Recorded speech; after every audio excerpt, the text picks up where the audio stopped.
Alrighty, we're live. Yay.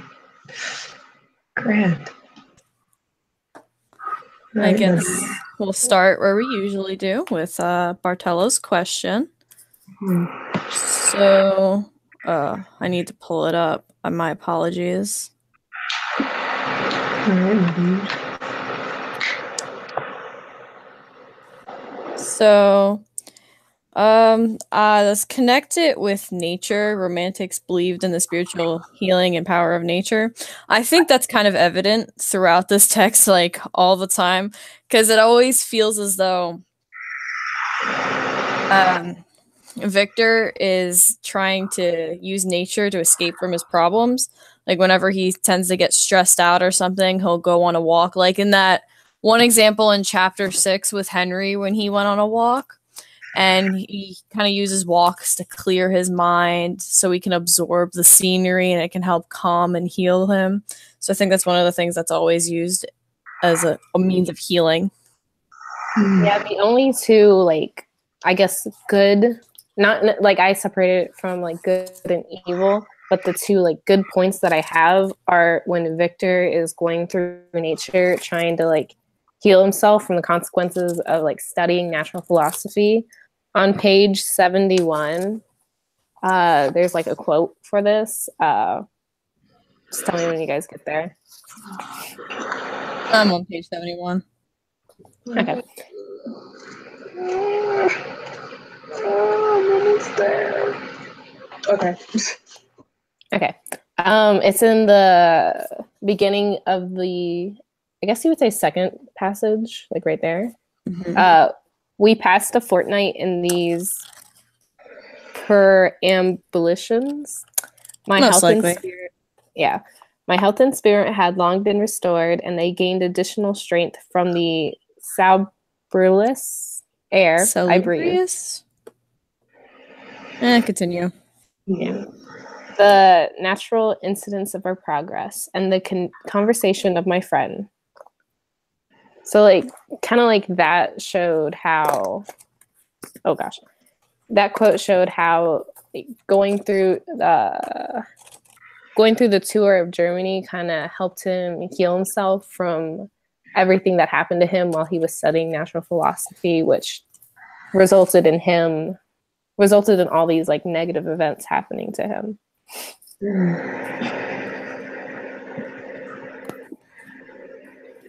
I guess another example of the evil that romantics were talking about, a lot of it can be seen through Victor because, well, the first one I'm going to point out is, but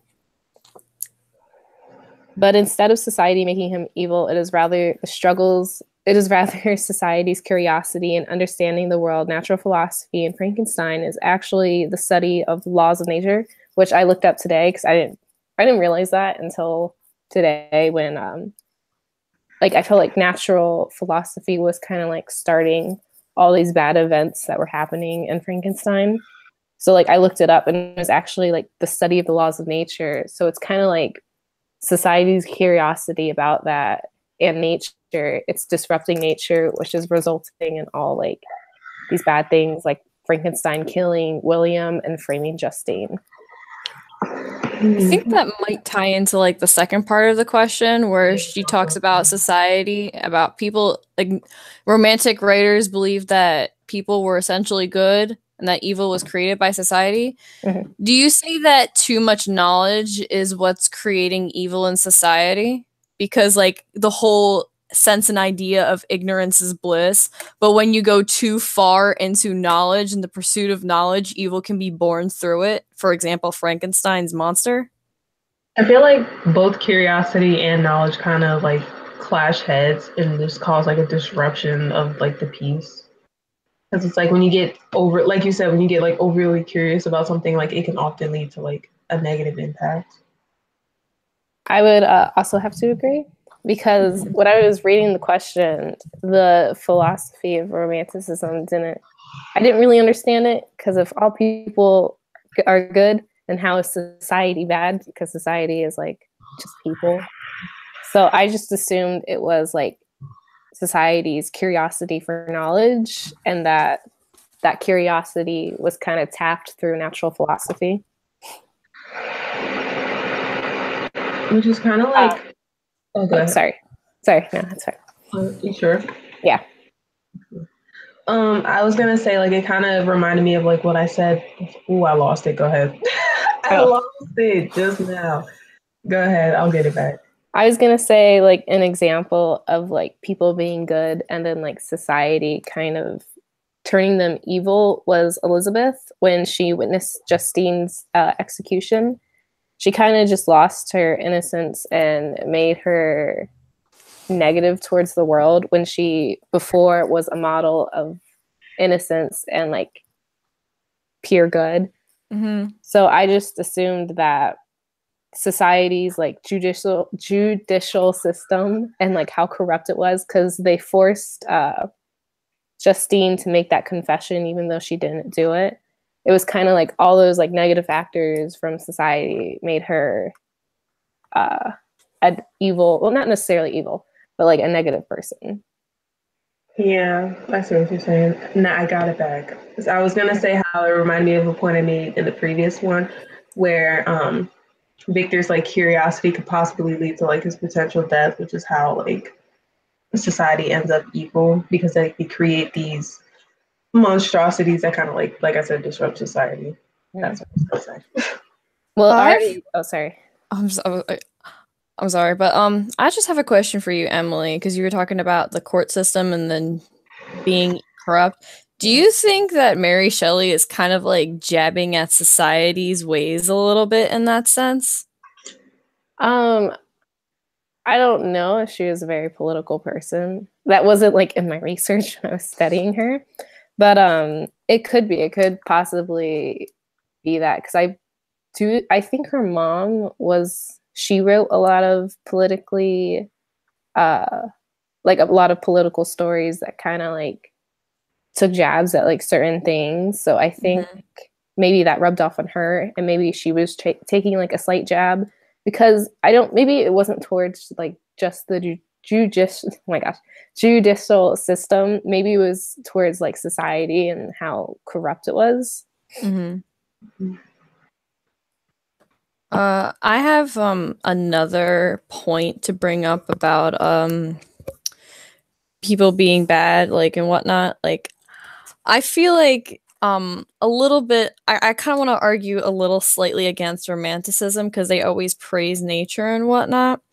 I'd like to say that nature isn't always necessarily good, and people are what make up society, and I think it's the events around that happen that kind of cause people to become corrupt. For example, like you were saying, Elizabeth losing her innocence when she had to witness Justine's execution. And I feel like that brings up an example like death. Death is a part of nature, and I feel like that's part of the reasons why I'm kind of saying nature isn't necessarily an amazing thing, because part of nature is death, and when somebody witnesses the death of a loved one, it can cause and create more misfortune and despair, and it creates kind of a hollowness in a person, and that could kind of lead a little bit into the corruptness of society, if you get what I'm saying. Sorry. I was gonna say, like, I'm reading my notes here about how people were essentially good and that evil was created by a society. I don't know, I feel like it's all about influence. Like, what goes on around you kind of like influences you to like react a certain way. But I feel like it's really your choice too. Like, you can choose to agree with one person or to like stay naive, and that's kind of like what clashes in a way. Like, you get what I'm saying? Yeah. Because I can kind of argue back to the whole ignorance is bliss kind of idea, because too much knowledge can lead to corruption. Yeah.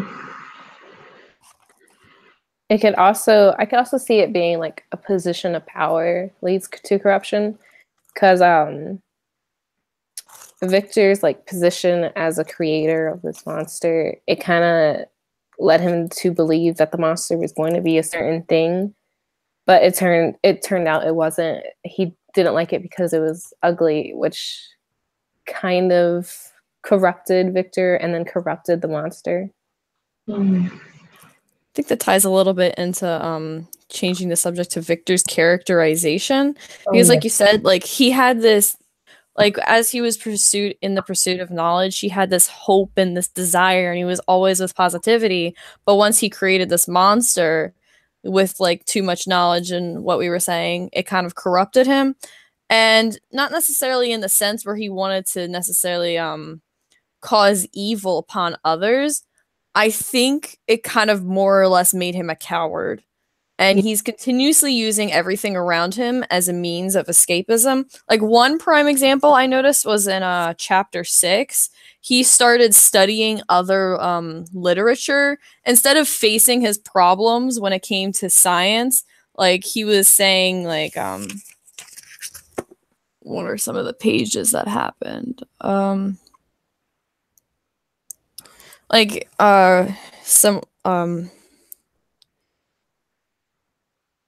Page 69. Henry was trying to help. Sorry, that took me a bit of time. Henry was trying to help Victor get over his sudden fear for everything around him.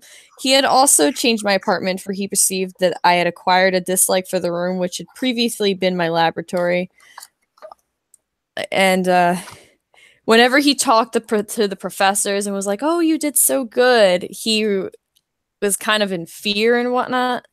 So he's kind of using these literature classes as a means of escapism from the reality that is science and what he has done. Mm-hmm. Wait, were you done with your point? Yeah. Okay. I was gonna say that it's almost as if like his knowledge that was put forth towards like the creation that he wanted of the person that he wanted to create is like being used against him, almost as if this is like nature's vengeance or like its way of punishing Victor for tampering. I can't speak for tampering with life. So I was thinking about it, and it reminded me of something that I previously watched a while ago, and basically it's about somebody who kind of like messed with the flow of time and actually saved somebody whose destiny was to be dead. And once they saved that person, it's like nature was just off balance and everything was just out of order. So it's like what am I trying to say? Her good intentions were led to like negative effects. And she was the reason why like a whole city was destroyed and thousands of lives were taken away. So I kind of thought about it and I was just like, perhaps maybe this is his destiny, or it's his destiny to leave nature alone, because remember like how he's so invested in nature and like how he doesn't understand it and how he's just like yearning to understand. Maybe it's just his destiny to just leave it alone and let it flow how it naturally does, because nobody can really understand why nature is the way that it is. And I was also thinking about it, like maybe Victor's tampering of nature could lead to his potential death. Possibly. Well, it's already led to Justine and it was William, right? Mm-hmm. Justine and William's death. So I could also see how it could lead to his death. Yeah. When you were explaining that, I also saw like a reflection of that onto Victor. Like his intentions when he was creating the monster, they weren't like evil. It was more like out of curiosity. So like I would say the intentions were out of a pure place, not necessarily like an evil place. And how like those like pure intentions led to like all these like negative things happening. So I could like see how that story is like also like a reflection on Victor. Yeah, I also feel like this, like with the consistent deaths, I feel like it's kind of feeding into the loss of innocence with Victor, because when you remember like his life growing up, it wasn't like, it was all perfect, if you will. And now he's slowly realizing that the world isn't really all sunshine and rainbows. Like there's bad things happening in the world. And that just because you have good intentions, that doesn't mean the outcome will always be positive. And what was I gonna say? I keep moving my points and it's frustrating. But like you get what I'm saying. Mm-hmm. I think actually that can tie back a little bit to what we were saying earlier about the whole loss of innocence, also kind of leading to corruption of society. I think Victor is actually a perfect example of this. Not necessarily him going around causing evil and whatnot, but he's an example of it because his pure and innocent ideas of trying to pursue knowledge kind of led to his corruption and his downfall, and him being a coward. And this, even if like somebody else were to do this, maybe it could have a different effect on them, which can lead to a downward spiral. And there's many events around the society that go on like that. So that could lead to corruption of many different people and therefore leading to the corruption of society. Mm-hmm. You know what I mean? Yeah. Well, I could also see how that like happened to Elizabeth when she was in jail. Because no, it wasn't Elizabeth. It was his sister, Justine. Sorry. There you go. That's when Justine was in jail, and she kind of, when Victor was telling her how he could like fight this and she could stay alive, she was like, I don't want to anymore. Like, I see the way the world actually is, and I feel like that corrupted her and led her to just want to be executed. Mm-hmm. Oh, were you gonna say something? You can say what you wanted to say. Okay. I was actually gonna feed into what you said, Sarah, about how Victor, like using nature as his escape, is kind of feeding off as like a cowardly vibe. Mm-hmm. I can also see it in a sense of how he's attempting to be independent. Like, for example, with Justine, was it, who was in jail? Yeah. Like, he had the knowledge that she was innocent, like she didn't have to go through all that, but he kept it to himself, and now he has to deal with the guilt. But I feel like when he's faced with a problem, he would rather go through it alone because he's trying to be independent. He doesn't want to rely on other people because he realizes like how the world is starting to work, and that not everybody is going to like help you. So he wants to I guess he wants to learn how to go through these types of deals, like these types of situations by himself. Mm-hmm. I can see where you're coming from with the whole ideal of pride, although I think that's kind of more of his cowardness and actually more of his fear towards society. Because one of the biggest reasons why he wasn't revealing the truth to everybody and that the monster killed Justine was because of the fact that he was afraid of how everybody was going to react. He was afraid of everybody calling him a madman. So do you think that if he was brave enough to like step up, that he could have potentially saved Justine? Or do you think everybody would have just, like, as he feared, labeled him a madman, and it would only result in an even worse consequence of him just being labeled a madman and Justine still getting executed?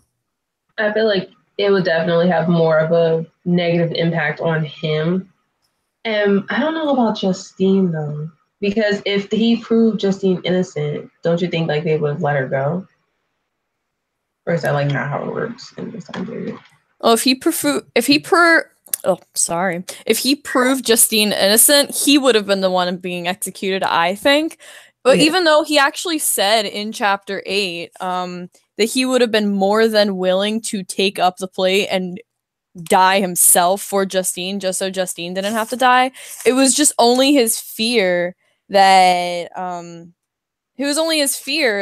nobody would believe him, that he didn't say anything. Mm. I think it's... Oh, sorry. Go ahead. You can go. Oh, I think it's interesting that he said he would have died for her, but then, like, he had the opportunity. He could have. Yeah, he did. He could have spoken up, but he didn't. And I just think that shows, like, that emphasizes how cowardice he is. Yeah, I was gonna say how I feel like he did that, or he didn't save her to protect his image in a way, because he didn't, like you said, he didn't want to be labeled as a madman. Like, he wants to be seen as like this great guy who came up with this like great creation, like, oh, my monster, like my creation is innocent, like I have nothing to do with it. Like, he wants to protect his image. Say that he probably wants to protect his image, but he's trying to pretend that he never created anything in the first place, which he should probably step up and admit to his mistakes. Like, even the monster kind of like blamed him a little bit because of the fact that he had totally abandoned his creation. Mm-hmm. Like, the monster like walked up, like told him like, shouldn't abandon me, basically. So I feel like part of the reason the monster might be the way he is because of Victor and his abandonment. Maybe there could have been an opportunity to raise the monster in a good sense if he didn't just straight up abandon it and call it like an abomination and whatnot. Mm-hmm. I just want to go back to your point real quick about Justine in jail. I think having like Justine in jail, like she was such like an innocent character. Like we didn't know a lot about her, but she was like the younger sister. So typically like she was a little naive about the world still. And I just think that like emphasized like how like cowardice and how I guess you could say like evil now that I realize it, how evil Victor is in this whole like situation. Yeah. I feel like that's kind of the growth of his character. Like he seems innocent at first and is trying to or Shelley, I should say, is trying to like portray him as like this innocent human, but in reality, like the way he's going about it is making him seem like evil. Mm-hmm. Well, throughout this, it's kind of elaborating like from Frankenstein's point of view, because this is supposed to be technically written by Frankenstein, his loss of innocence. So it goes from him being happy and innocent, and this is kind of the progression we're finally starting to see, like the cracks opening up and seeing how much of a coward he really is. Mm-hmm. And I think after this, to be honest, I think as a further prediction, he's probably going to try and mask this monster even more, because his creation that he was trying to escape from in the first place has now led to the death of 2 of his family members. So the only option for him at this point to keep his image is to try and just simply obliterate the monster and pretend that nothing ever happened, which will probably lead to further consequence, as foreshadowed in the book. Yeah. Mm-hmm. I feel like it would probably lead to his own death, like if he tried to pretend that nothing happened, but like the guilt will literally eat him away. Like he's literally going to have to sit for the rest of his life in silence because he was, to be honest, he was the cause of all of this. Yeah, like all of this. And now he has to sit there and pretty much deal with it, which could drive somebody to insanity. Mm-hmm. I guess it's also interesting that like how, like I think you brought this up before, Sarah, about how nature is supposed to be like this holy thing, but it also brings death into Victor's life, like when his mother died from scarlet fever. And I believe Elizabeth was going to die, but I think she recovered. I just think it's interesting that like such like a purely like good thing is like turns out to be also a bad thing in the long run. Mm-hmm. And nature seems to always like in this book, it seems to symbolize a lot of the times throughout the like I guess Victor's mood in a sense. Like it could bring like good things and bad things. Like for example, whenever it's raining, he seems to be in a dreary mood. And also this kind of brings up the whole fact because raining, it's typically really ugly. And it wasn't a coincidence that it was raining and thundering and the weather was really ugly out. And that's when he suddenly saw the monster. So the weather in a sense kind of represented Victor's gloomy mood because everybody, like not everybody, everything outside was being, you know, it was kind of a storm. So his emotions were kind of in like an emotional storm right then and there. Yeah, I could see that. Mm-hmm. That's also like how like romantics believe that like nature kind of like shows like kind of foreshadows what's going to happen. Mm-hmm. So like this like ugly weather foreshadowed the monster coming. Yeah, I also looked up really quickly the like symbolization of rain and like stormy factors. So here's 4 like potential things with the rain.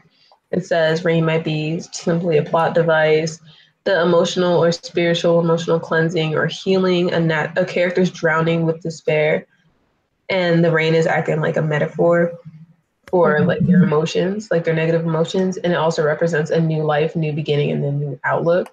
So I feel like the drowning in despair part of it probably plays more into the fact that like when he sees that it was the monster and he's like it all of a sudden clicks that was who killed his brother. it's like making him start to shut down, basically. Mm-hmm. I remember that from like the summer book that said like setting means everything, basically. This book is like a prime example of that. Yeah. Yeah. I had a point I was going to bring up. Oh, yeah. So now that we kind of think that well, I don't know if like it's theorized that the monster killed William. I'm pretty sure he did it, but like it's theorized right now. There's no like evidence.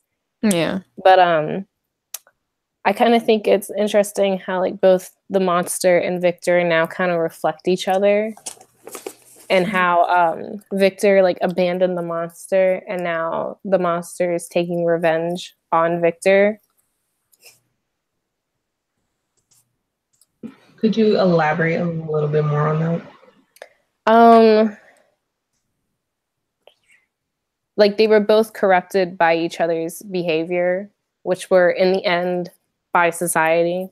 Like Victor was corrupted by like his like thirst for like knowledge and how he wanted to like learn more about natural philosophy, and how that ended up like killing his brother and then inadvertently killing his sister. The monster's corruption by society was that they were biased against him because he was ugly, and like everyone just abandoned him. So like this innocent monster like became evil because of society, which is Okay, that makes more sense. You think so? Do they kind of mirror themselves, each other, in the sense of they were both corrupted by society, even though they was like in their own individual ways? yeah. I kind of agree with that. I Yeah. also kind of you just made me think of something. It's about like the corruption of society. Society kind of always tries to maintain a good reputation, and I feel like this is also like really seen in like the justice system here, especially in this case, because they tried to like they were really trying to execute somebody and punish somebody really quick, and they weren't really trying to hold back and try and drag it on or anything. And I feel like kind of like how Victor's trying to keep a good image and not really let his secret out to let everybody see that he's kind of a madman. Society was also trying to keep a good reputation by immediately punishing somebody, even whether or not it was right or wrong. The fact that you're punishing somebody and they're in quote guilty is already good enough, so then everybody can have faith and believe in the justice system and believe in their society, so then everybody can think society is good. Yeah, I understand what you mean by that. Yeah, I can also see that in Victor when like I guess it's like from like his cowardice nature, like how he won't admit like he created this like monster to like protect himself. Yeah. Mhm. So do you actually, that brings up a good question to protect himself. Do you think that Victor, if anything, is trying to escape from himself more than anybody else? Because he's trying to escape from his own truth that he has created? Because Yeah, he's the one that created this monster. So it's kind of himself that he has to face more than anybody else. So in a sense, he's kind of escaping from himself. yeah, I definitely see that. I feel like he's, like you said earlier, he's basically trying to use nature and his studies as a means of like escaping from reality and himself. I could see that because like his childhood was perfect and now he's making all these mistakes when he was trying to do something like good and perfect again. And I could see how like he was kind of ashamed of that because I guess he's not used to making mistakes and like having all these failures, which is also another theme that I have on here, ambition and failures. So I could see like how like all his studying and natural philosophy kind of and all his failures in it could embarrass him since his childhood was so perfect and his life isn't perfect now. Yeah, he's definitely trying to revert back to that like innocent factor. Like he's trying to, I feel like he's like naive in a sense, like, oh no, like everything's fine. Like he's basically trying to convince himself that the world is literally not going up in flames because of him, or like his life is going. Like he's trying to preserve that innocence by like hiding away, like, oh yes, I'm this perfect person. I'm creating things. I'm doing well. I'm studying. I'm being a good little noodle. You know what I mean?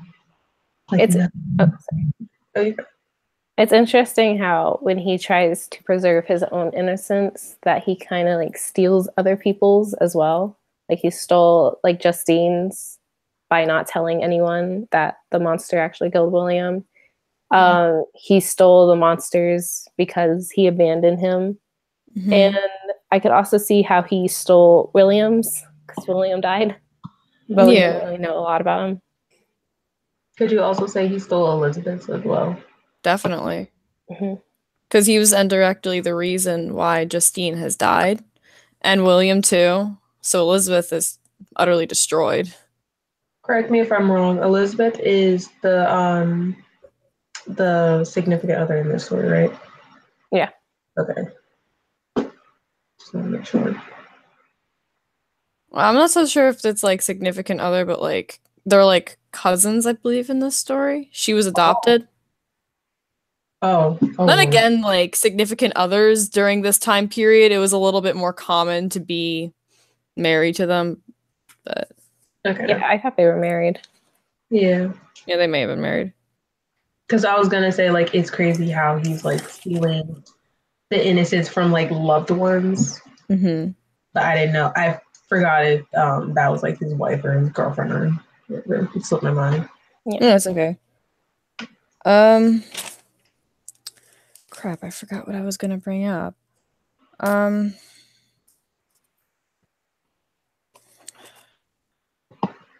Looking through my notes really quick. Do you think that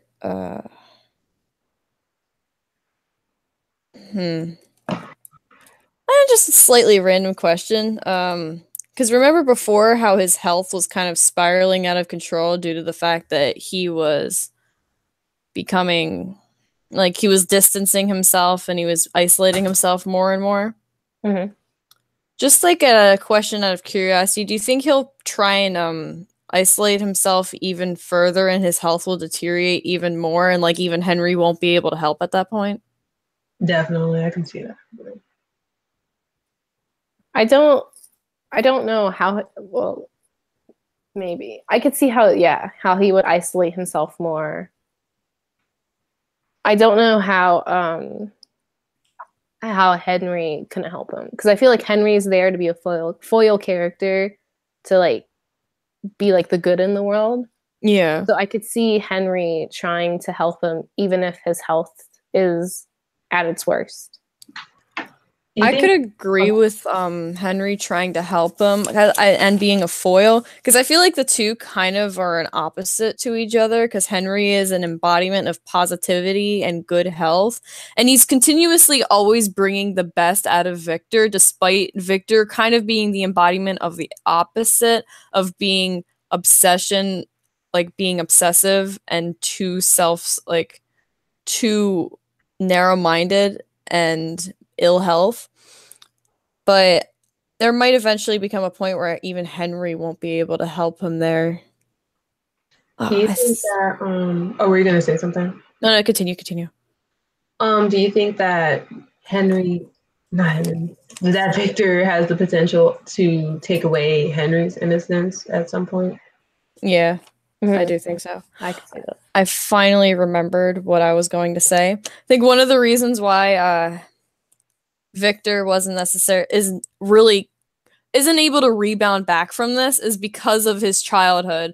He wasn't necessarily prepared for this much tragedy because he dealt with happiness basically his entire life.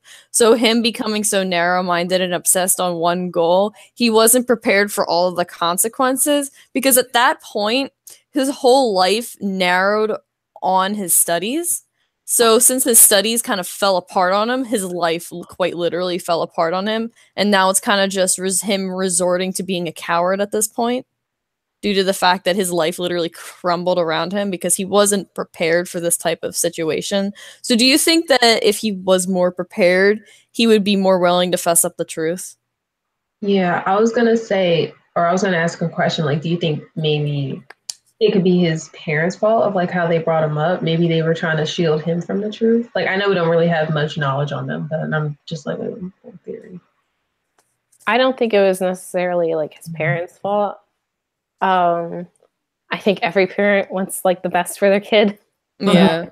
I don't think it's their fault necessarily. I also don't think if he had like such like if he had a childhood where he failed a lot, I don't think he would have tried to create the monster. I think he would have realized like the consequences. He wouldn't have just been so like ignorant to like what was going to happen.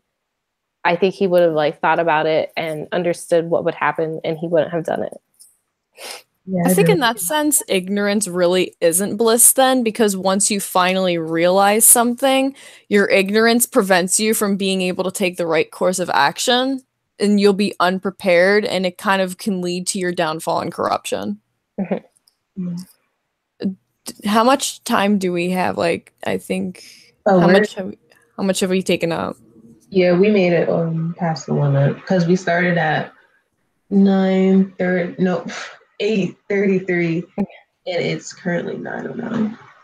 All right, I guess we should wrap it up here. We're taking up too much of her time. She doesn't want to be with us. No, we're not cool enough for Miss Martello. No, I can never be cool enough for my time. Oh. Alrighty, on to chapters 11 through whatever she assigns us. Yeah.